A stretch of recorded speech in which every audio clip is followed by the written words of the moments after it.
I remodeled my entire backyard on accident because my dog got bit by a bug back here and almost died. So let's do a recap of everything I've done since April when that happened. To start, this is what my backyard looked like. It was just big, boring. There was nowhere to entertain. There was no garden, no nothing. Blech. I also had this really unsecure 4-foot fence that had a gate that just popped open all the time. Oh, by the way, this is where she got bit for sure. But the entire backyard was just very bleh, very decrepit. It just was nothing special. And then here is the infamous almost dying Macy. So the second she was stable, I got to it and I tore everything out from behind my garage because my garage is in my backyard like a carriage house. And then I decided that I should build it out and kind of create a little garden area here. But behind, I wanted to add a bunch of rocks just because I didn't want a bunch of stuff growing through. So I laid down a landscape barrier and then poured like a million bags of these rocks from Lowe's. And then I added a little perennial garden up front. And I'm basically if you give a mouse a cookie, because once I started this backyard project, I was not going to finish. And I found these 4 Adirondack chairs on Facebook Marketplace, and my parents had a bunch of leftover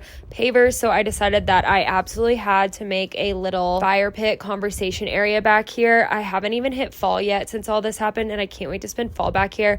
And then my dad got me a little raised garden that I planted a bunch of herbs in, and then I decided that it needed shutters over it because it was back on my little garage and I wanted to turn it into like a cute carriage house. And then here is what my garden ended up turning into. Like I said, if you give a mouse a cookie, this is what it'll turn into. If you give me an herb garden, I am going to go full on gardening mode. So from there, remember when I mentioned my flimsy 4-foot gate? Well, there was nothing we could do about it until we built a driveway gate to get back to my garage because like I said, my garage is in my backyard. So then we built a driveway gate using a tubing gate, and then we attached a bunch of pickets to the front to make it match the existing 6-foot privacy fence that went around my property. And then we made it electric so that we had an automatic driveway gate, which was awesome. And then I was able to kick down the 4-foot fence. And also whenever I say we, I promise I have help. My boyfriend does all this with me. But now that we had that silly little fence out of the way, we could start clearing this 16 by 20 space so that we could create our own little paver patio because we really wanted some outdoor space at this house. We dug for 2 straight weeks and it was over 100 degrees every day. And then we had this giant dirt pile and then we got that removed, and then we had sand and gravel delivered.